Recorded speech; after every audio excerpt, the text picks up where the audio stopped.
Je voudrais vous remercier. Et c'est vrai que dans le cadre du débat sur la PPL qui avait été déposé et qui avait suscité un débat et qui avait fait l'objet d'un certain nombre de questionnements, je m'étais engagé à ce que nous puissions avoir ici dans cette commission une discussion post-débat parlementaire pour essayer de montrer que sur ce débat, il y a des choses sur lesquelles on avait un accord et que des engagements du gouvernement pouvaient trouver tout à fait leur place suite à cette PPL, même si on l'avait, vous l'aviez rejeté à l'époque. La première chose, c'est que cette PPL posait une question liée à la compétitivité. Débat qui est extrêmement prégnant et que je conçois pour avoir remarqué moi-même les difficultés que rencontrent l'agriculture et l'industrie agroalimentaire. Un certain nombre de rapports ont été faits, ils sont disponibles au niveau du ministère de l'Agriculture, mais sur cette question de la compétitivité, ça avait été souvent dit par Antoine Nert à l'époque du débat sur la loi d'avenir, vous ne parlez pas de compétitivité. Donc je voudrais faire quelques points sur ce sujet. Pour vous dire qu'en 2012, on devait être, avec les allègements de cotisations patronales globales qui existaient à l'époque, autour de 1,46 milliard d'euros. Qu'en 2014 et la mise en place du CICE, on est passé à 1,294 milliard d'euros. Qu'en 2015, avec le pacte de responsabilité et les baisses de cotisations individuelles des exploitants, on est passé à 1,710 milliard d'euros. Et qu'en 2016, on atteindra 1,780 milliard d'euros pour atteindre en 2017 1,814 milliard d'euros. Donc les allègements de charges ont vu leur total, que ce soit par les allègements de charges patronales, la suppression progressive de la C3S, mais elle concerne les coopératives, donc c'est pas le sujet, le CICE ou la baisse des cotisations individuelles des exploitants, on va être passé d'1 milliard à 1,814 milliard d'euros. Ça, c'est un point très important, auquel s'ajoute, je vous le dis au passage, le fait que dans l'agroalimentaire, on va être autour de 1,8 milliard aussi d'euros en 2016 pour la branche industrielle, des industries agroalimentaires, et 2 milliards en 2017. Si je fais le total entre l'agriculture et l'agroalimentaire, on va dépasser, et on va atteindre à peu près les 4 milliards d'euros. Ce qui est, pour qu'on ait un chiffre à retenir, à peu près l'équivalent du budget du ministère de l'Agriculture, qui est de l'ordre de 4 milliards 200 000 euros. C'est pour indiquer l'effort. Je vais rajouter alors un exemple, plusieurs exemples pour que les choses soient bien claires et qui vont sortir demain. Il se trouve que Libération va faire un désintox par rapport à un certain nombre de propositions liées à la TVA sociale. Et ce désintox a été fait avec la Fédération nationale des producteurs de fruits de France. C'est donc avec des professionnels d'un secteur agricole qu'aura été fait le calcul que je vais vous indiquer. S'il y avait eu la TVA sociale telle qu'elle avait été prévue, avec 3 points, 4 points ou 3 points sur le taux maximum de la TVA, qu'est-ce que ça aurait donné comme baisse de cotisation sociale? Et qu'est-ce qu'on a comme baisse de cotisation sociale si je fais le total CICE plus pacte de responsabilité? Je vous donne ces chiffres, ils seront publics demain, et ça sera publié par Libération, mais ça s'est appuyé, je vous le dis, par une étude qu'ils ont faite avec la Fédération nationale des fruits, hein, c'est ça? Des fruits, uniquement des fruits. Alors, Robert saisonnier au SMIC, dans l'hypothèse où il y aurait eu une TVA sociale, aurait bénéficié d'une baisse de charges, de cotisation, de 1 692 euros. Aurait coûté à son employeur 1 692 euros. Hollande et le CICE plus le pacte de responsabilité, on en arrive, calcul de la Fédération nationale des fruits, à 1 645 euros sur le SMIC, sur un SMIC saisonnier. 1 692, 1 645. La différence est donc de 47 euros, c'est-à-dire à peine 2,8% de différence. Combien aurait coûté à l'employeur Chantal, permanente au SMIC, avec l'hypothèse d'une TVA sociale, on serait à 1 631 euros. Avec le CICE et le pacte de responsabilité, on est à 1 594 €, soit à peine 37 € de différence. Combien aurait coûté à l'employeur un permanent et 45 saisonniers dans une exploitation de 21 hectares de pêche nectarine abricot? Je donne ces chiffres parce qu'il faut que tout le monde les ait. L'hypothèse d'une TVA sociale appliquée aurait coûté 79 989 € avec la TVA à son employeur. Avec le CICE et le pacte de responsabilité, c'est 77 426 €. Donc là, il y a une différence de 2 000 €, soit 3,2% de différence. Combien coûte à l'employeur 3 permanents et 70 saisonniers, dont 7 chefs d'équipe, dans une exploitation de 38 hectares de pommiers, pour être bien précis? Avec la TVA compétitivité, on aurait été à 117 428 €. Avec le CICE et le pacte de responsabilité, on est à 113 614 €, soit à peu près 3 000 € de différence, 3% de différence. Tous ces chiffres seront publics demain. Pour dire que le pacte de responsabilité et le CICE, quand je le disais, sur 1,8 milliard de baisse de charges, c'est pratiquement, chiffre à l'appui, calculé pas par le ministère de l'Agriculture, c'est pour ça que je vous les donne ce soir, c'est tombé un peu par hasard, mais je me suis dit, je vais quand même en profiter pour le livrer à la commission ce soir. On est à l'équivalent de ce qu'aurait été, ce qui aurait pu être voté et mis en œuvre, c'est-à-dire la question de la TVA sociale. Donc sur ce débat des baisses de charges, on fait mieux. Et donc on a sur ce débat de la compétitivité des chiffres, là maintenant, qui vont sortir, qui sont très intéressants et très parlants, exploitation par exploitation, dans le domaine fruitier, et ça a été fait avec la Fédération nationale des producteurs de fruits. Donc sur ce débat de la compétitivité, je le dis, je voulais le rappeler, les efforts qui ont été faits par le gouvernement sont donc substantiels et mieux que ce qu'on aurait pu avoir avec la TVA sociale. Je le dis parce qu'il y en aura d'autres qui seront annoncés demain sur ces questions de cotisation et qui vont compléter ce dispositif qui est déjà, vous l'avez constaté, un dispositif parfaitement cohérent avec ce qui a souvent été le débat, c'est vrai, d'une perte de compétitivité qui avait coûté extrêmement cher à l'agriculture et à l'agroalimentaire français. On n'en discute pas. Mais si on doit discuter objectivement de la question de la compétitivité, il faut qu'on tienne compte des chiffres que je viens de vous donner et qui sont des chiffres parfaitement disponibles. Ils le seront en tout cas dès demain. Et ils ont été faits, je le rappelle, avec des professionnels agricoles. Donc, ce n'est pas un sujet sur lequel on peut discuter. Donc, dans la PPL était évoquée l'idée de baisse de charge qui, si je me souviens bien, devait recouvrir 3 points essentiels. La baisse des cotisations individuelles aussi. La baisse de l'impôt sur le revenu et la baisse sur le travail permanent. Sur les cotisations chères à Amédée, sur le travail permanent. On aura, vous aviez, par rapport à cette PPL, gagé ces baisses sur une augmentation de la TVA et de la CSG. Je rappelle qu'avec les chiffres que je viens d'indiquer sur le CICE et le pacte de responsabilité, on est mieux qu'avec la TVA sociale. TVA sociale qui, je le redis, aurait consisté à faire 3 points de plus sur la TVA, donc une augmentation d'impôt. Et que dans la PPL qui était proposée, c'était TVA plus CSG.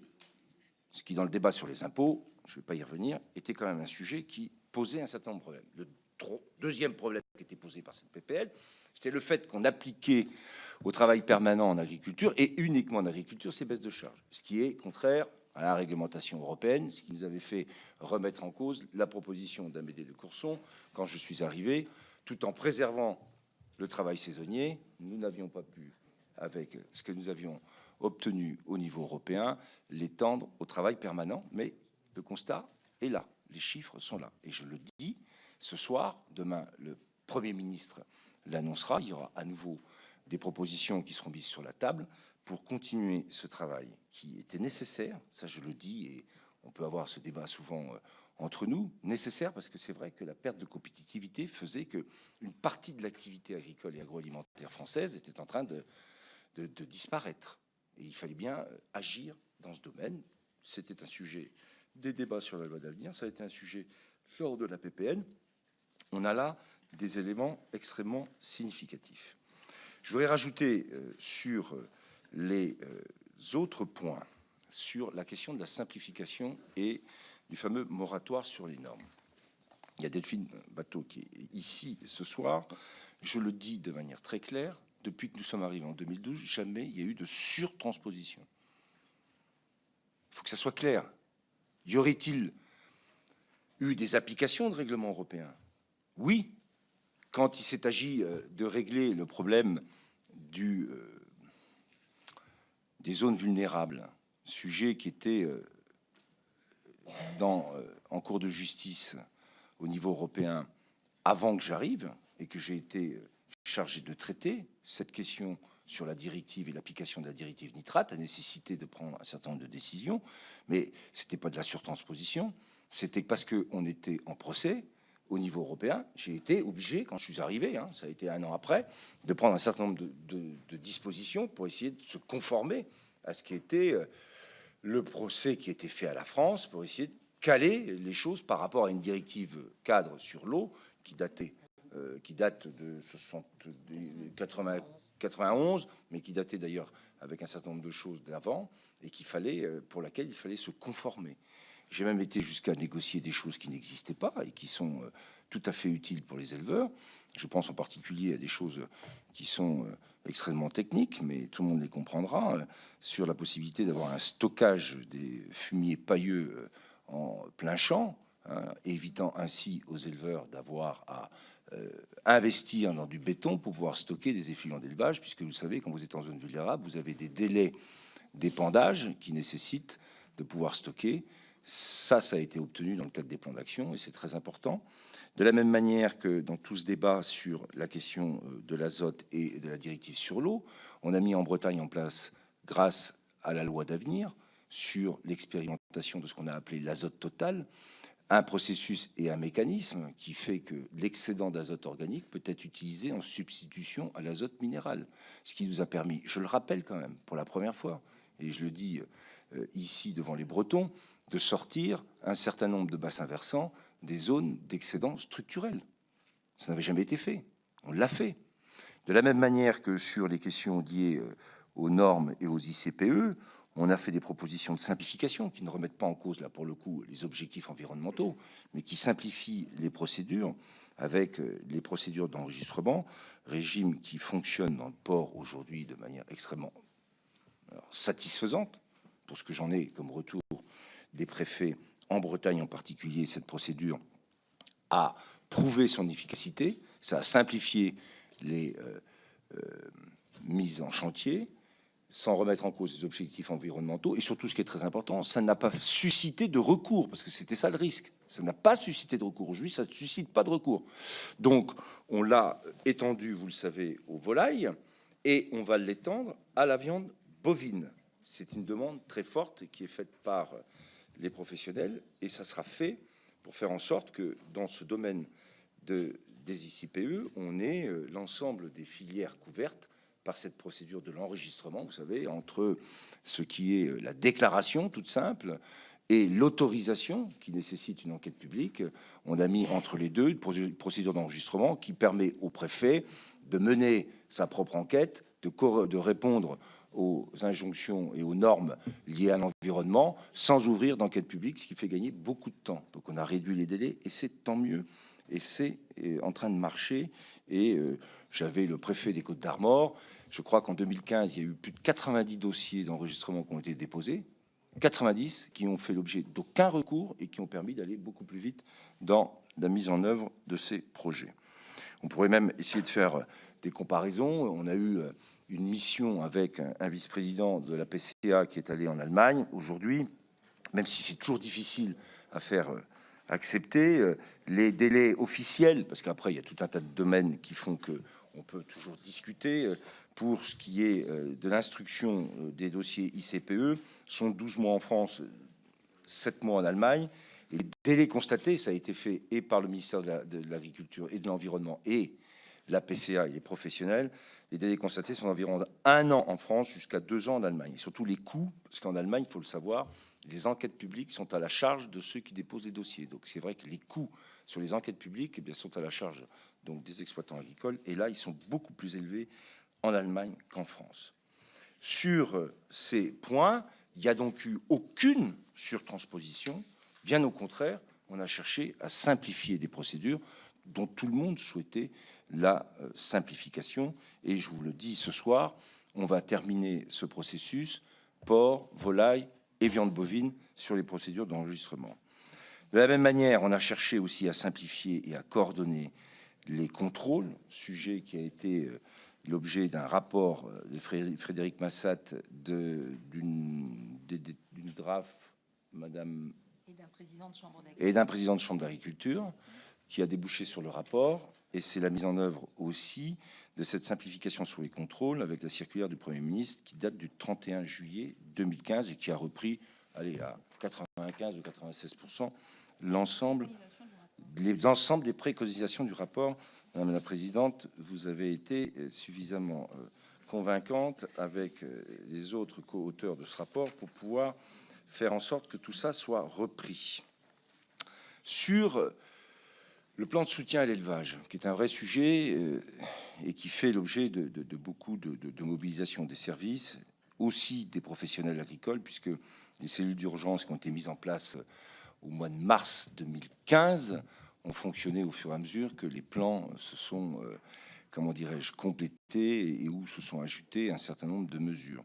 Elles comportent, en fait, vous le savez, des baisses de cotisations sur la MSA, un fonds, le FAC, Fonds d'allègement des charges, et aussi un certain nombre de remises sur le domaine fiscal. Si je fais le point ce soir, précisément, sous toutes ses formes, sociales, fiscales et bancaires, c'est autour de 246 millions d'euros qui ont été mis en œuvre et versés. 140 millions au titre du volet social, c'est-à-dire les assiettes, c'est-à-dire la MSA, à la fois le fait qu'on ait calculé la MSA sur l'année N-1, plutôt que d'avoir les 3 années de revenus précédentes, l'assiette minimale des cotisations qui a été abaissée, c'est, je vous le rappelle, plus les prises en charge de cotisations MSA, c'est 140 millions d'euros qui ont été engagés. Sur le fonds d'allègement des charges, c'est la prise en charge des intérêts d'emprunt. On a traité 21 000 dossiers. Et au moment où je vous parle, c'est 75 millions d'euros qui ont été payés.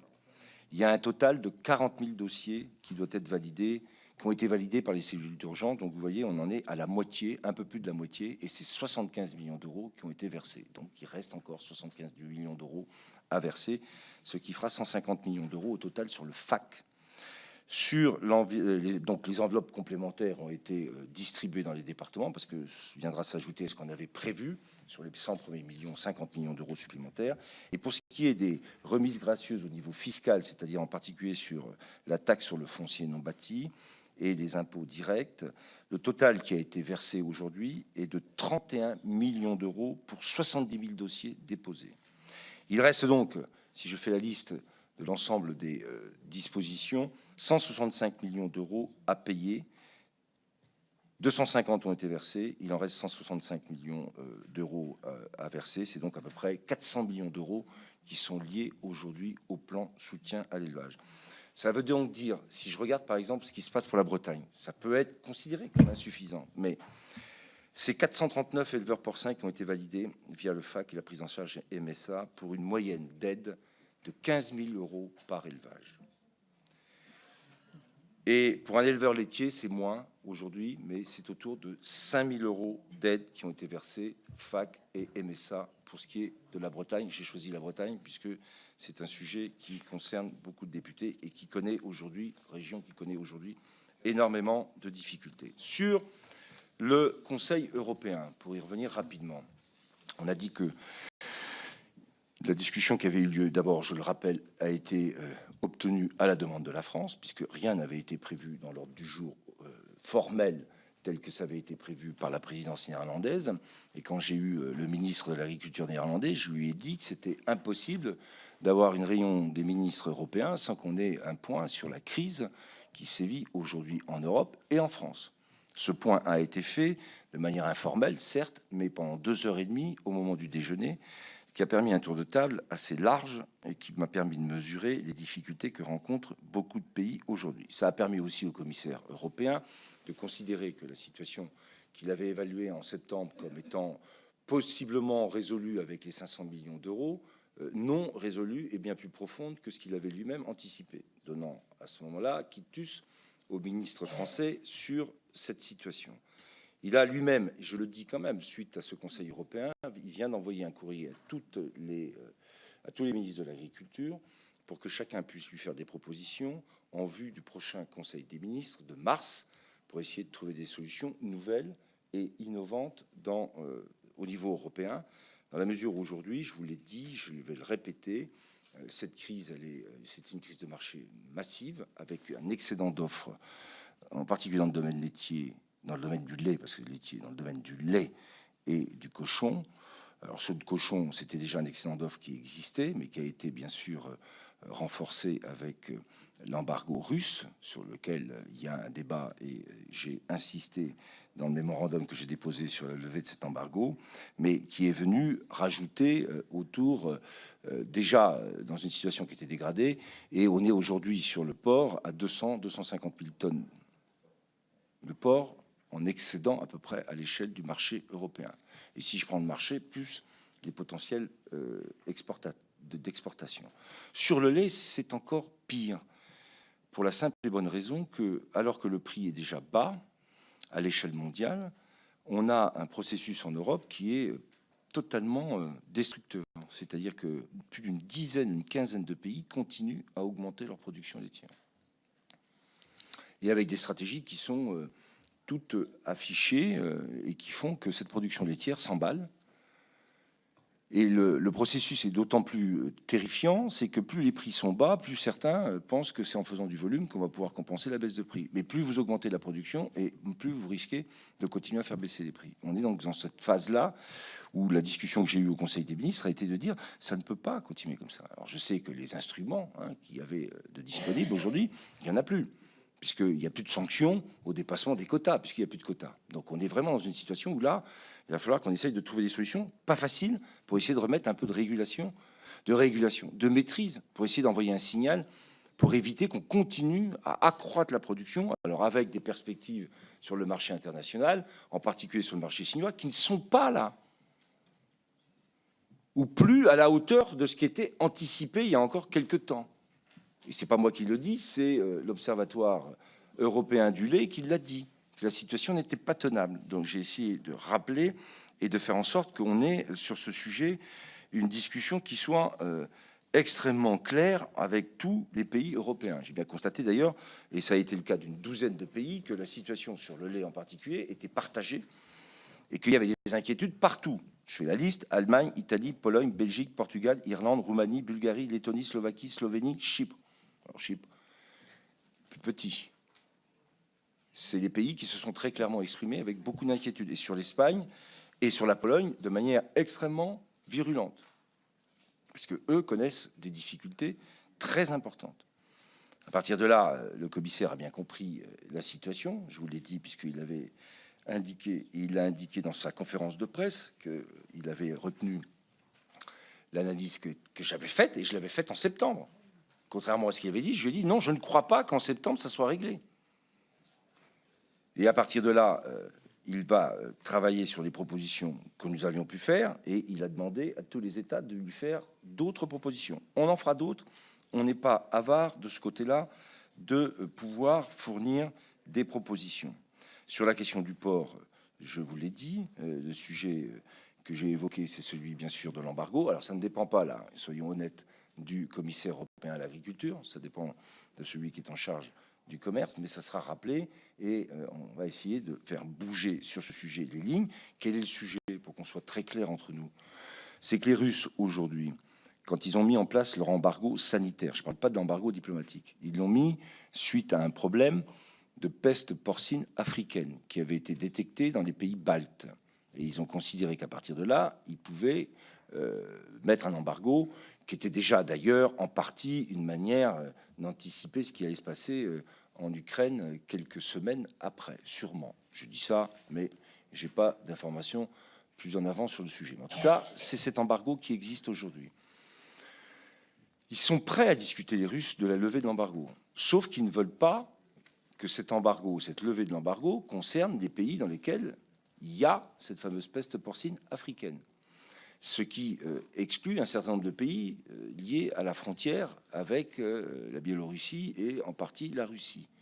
Et ce qui renvoie la levée de l'embargo à ce qu'on appelle la régionalisation de la levée de l'embargo, c'est-à-dire ça renvoie la levée de l'embargo vers les pays indemnes de peste porcine africaine. C'est là que le débat commence à être un peu plus difficile, puisque les pays qui sont exclus de cette régionalisation disent ben non, l'Europe négocie pour nous, donc c'est tout le monde ou c'est personne.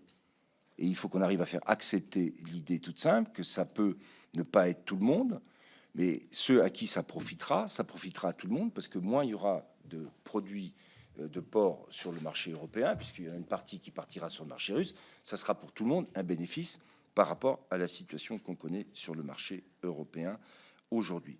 Ce débat est en cours. La France poussera pour qu'on puisse lever, avec régionalisation, l'embargo sanitaire, j'entends bien, l'embargo sanitaire sur le porc.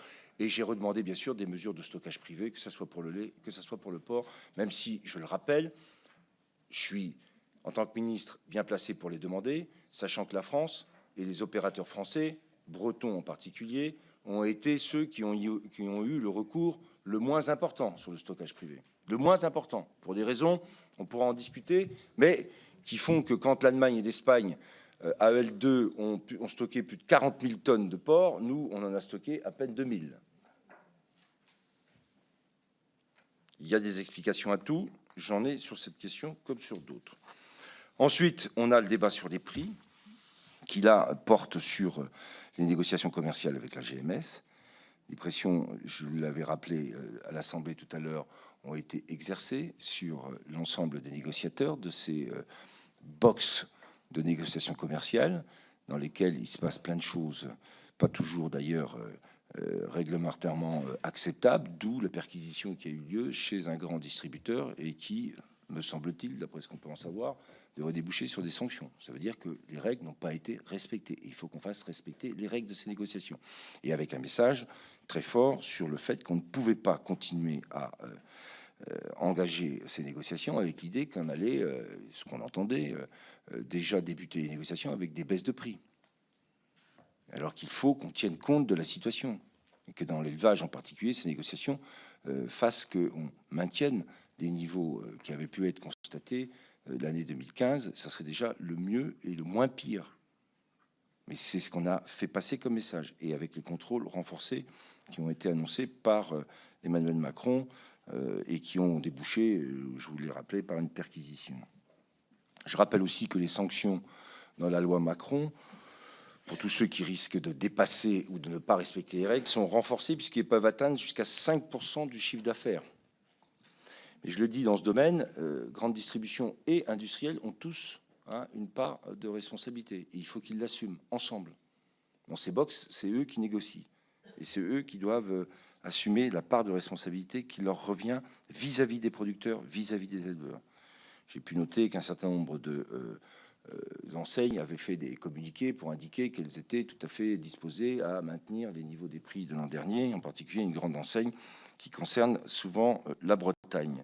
Et puis, je suis aussi, je le dis ce soir, satisfait que la FCD, c'est-à-dire ce qui regroupe les enseignes de la grande distribution, ait mis en œuvre ce fameux fonds porcin de 100 millions d'euros qui viendra en aide à la filière porcine de manière spécifique. Ça, c'est un geste qui était en négociation depuis plusieurs mois, après la fermeture de Plérin, puisque ça s'est engagé après, puisque jusque-là, la tenue des prix était plutôt un facteur essentiel. Quand on est sorti de cette logique, il y a eu des négociations qui se sont à nouveau engagées et nous avons fait en sorte de pouvoir faciliter ces négociations, en particulier avec l'avis qui a été rendu par la haute autorité de la concurrence qui a validé ce fonds porcin. Tant mieux, ça va pouvoir se mettre en œuvre et ça, c'est aux professionnels de gérer ce fonds.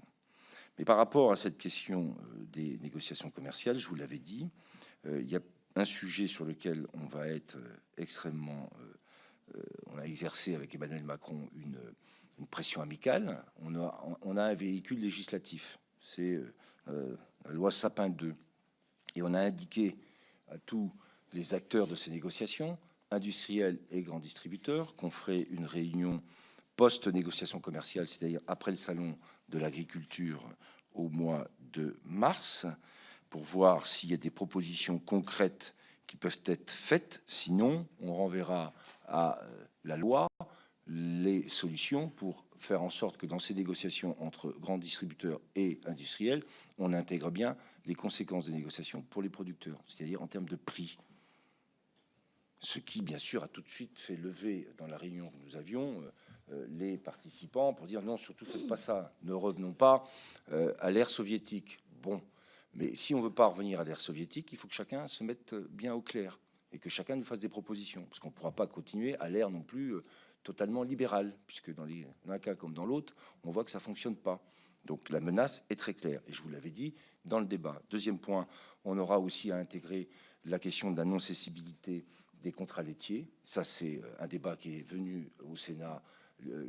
La question est simple, hein, c'est vous avez un contrat laitier avec une laiterie, vous êtes producteur de lait, ce contrat peut-il être cessible? Il va de soi que ceux qui en ont un aujourd'hui souhaiteraient pouvoir le valoriser, mais si on fait ça, ça renchérit le coût de l'installation. Et pour les jeunes agriculteurs, s'installer, ça sera non seulement le foncier, ça sera non seulement les bâtiments, ça sera tout ce qui va avec, plus le contrat laitier. Et c'est ce qui s'était passé avec les quotas laitiers et la marchandisation des quotas laitiers. On sait ce que ça a comme conséquence en termes de renchérissement. Et on va sûrement demander à l'État, d'ailleurs, de faire la compensation. Donc, il vaut mieux éviter cette cessibilité. J'étais d'accord avec le Sénat et d'accord avec vous sur ce sujet. Donc, ça sera intégré dans la loi Sapin 2. De la même manière qu'on va renforcer les contrôles à l'encontre des entreprises qui refusent de publier leurs chiffres. Moi, je connais des grandes entreprises dans l'abattage ou dans le domaine laitier, qui aujourd'hui ne publient pas leurs chiffres. Et vu ce que je sais d'un certain nombre d'autres entreprises, en particulier dans le domaine du lait, il y en a qui gagnent de l'argent. Il faut qu'on soit clair. On ne va pas leur reprocher, hein, qu'il y ait des entreprises qui marchent et que dans le domaine laitier, on est 3 des plus grandes entreprises du monde, très bien. Enfin, dans le contexte dans lequel on est, chacun, là, je vous l'ai dit, je l'ai déjà dit, assume une part de l'effort qui doit être fait pour éviter la catastrophe. Et quand je sais qu'il y a des entreprises dans l'abattage ou dans le domaine laitier qui ne publient pas leurs chiffres, ça, vous ne pouvez pas savoir. Avec des sanctions qui aujourd'hui sont tellement petites qu'il y a intérêt à ne pas publier. Hein. C'est comme du temps des dégazements des bateaux. C'était moins cher de dégazer et de payer la sanction que d'aller dégazer dans un port. Ben là, c'est pareil. Donc il va falloir qu'on renforce les sanctions. Ça fera partie des propositions qu'on fera sur la loi Sapin 2. Enfin, je termine par l'étiquetage obligatoire. Alors, Monsieur Le Fur avait sorti le décret Le Fur en pleine séance. Ce soir, vous avez le décret Le Foll officiel. Donc, Monsieur Le Fur, comme souvent, a fait un débat avec des fausses informations pour pouvoir jeter le doute et la suspicion sur l'ambition qui était la mienne. Donc, le décret Le Fur avait à peine une page. Celui-là, il y en a plusieurs. Donc je le dis avec la télé, j'espère encore ce soir, pour que ça soit bien clair. Vous l'avez de distribuer. Il va de soi qu'à la commission et au commissaire, je lui en ai parlé, et que je souhaiterais que la France, puisque dans ce que j'avais vu comme argument de la commission pour dire, certes, les consommateurs souhaitent avoir l'information sur la traçabilité des produits transformés avec l'ingrédient principal. C'est un souhait qui est clairement exprimé par les consommateurs, même à l'échelle européenne. Et la Commission avait objecté en disant « Oui, mais comme ça va coûter cher pour le faire, on prévient tout de suite le consommateur, ça oui, ça coûtera plus cher pour les acheter. Donc, comme on est très soucieux du pouvoir d'achat des consommateurs, on ne fait pas de proposition de traçabilité et d'obligation d'étiquetage. Comme ça, on en reste là. » Donc, j'ai dit que nous étions prêts avec ce décret à mener une expérience. On verra si ça coûte plus cher. Et donc, dans le débat que nous avons avec la Commission européenne, ce décret a été déposé et on l'a écrit de telle manière de ne pas non plus donner cours à l'idée qui avait été laissée un peu évoquée par Monsieur Le Fur. En gros, on fait un faux décret, quoi. Hein, on dit qu'on a un décret, on n'a pas. Non, on a fait un décret qu'on a cherché à écrire en étant à peu près compatible avec les enjeux européens, compatible avec ce que nous avons comme législation aussi au niveau français, et qui impose l'obligation de l'étiquetage de l'origine des produits transformés aux entreprises françaises. Puisque si on l'imposait aux entreprises européennes, par définition, on tombe tout de suite sur la réglementation européenne et on a perdu par avance. Mais ça, c'est calé, c'est cadré. Et ça permet d'avoir la réponse qui était souhaitée par rapport au débat sur l'origine. Et je rajoute qu'on fera aussi encore plus d'efforts sur la traçabilité avec les logos viande de France, parce que les logos viande de France, on a beau dire aujourd'hui, ça fonctionne, c'est repéré par les consommateurs, et ça reste un enjeu extrêmement important de l'identification de l'origine des produits qui commence à passer dans les grands, au niveau des consommateurs hein, et dans la grande distribution. Je crois qu'on est tous d'accord quand on va dans un grand magasin aujourd'hui, on voit bien que même sur les produits transformés, sur le jambon, les logos viande de porc français, viande bovine française, le petit hexagone bleu, blanc, rouge, là, il commence sérieusement à être visible. On avait fait passer le message d'ailleurs à la grande distribution pour qu'elle insiste beaucoup dans ses achats pour mettre ça en avant. C'est quelque chose qui a bougé et ça c'est très important. Mais ce décret viendra compléter la démarche qu'on a déjà engagée. Donc sur la conclusion de tout ça, il y avait des choses dans la PPL qui étaient tout à fait qui étaient en discussion légitimement. Je vous ai parlé de la compétitivité des baisses de charges, j'en ai donné des exemples concrets. Il y avait la question de la non-cessibilité des contrats laitiers, c'est normal, et ça c'est un sujet que je partage. Donc on a là maintenant une procédure qui est engagée avec la loi Sapin. Et puis sur les grands enjeux liés à l'étiquetage, il y avait dans la proposition qui était venue du Sénat l'hypothèse qu'on pouvait aller demander à l'industriel, un consommateur pouvait demander à l'industriel l'origine des viandes. Avec le décret, c'est pas simplement la demande qui est possible, maintenant c'est l'obligation qui s'inscrit clairement avec avec ce décret pour imposer cette traçabilité.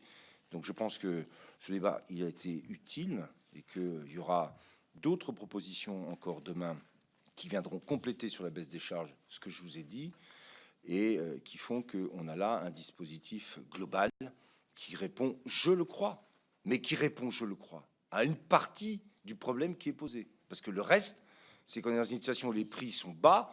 Je vous l'indique d'ailleurs, sur les céréales, on va arriver à 140 € la tonne. Je le dis, hein.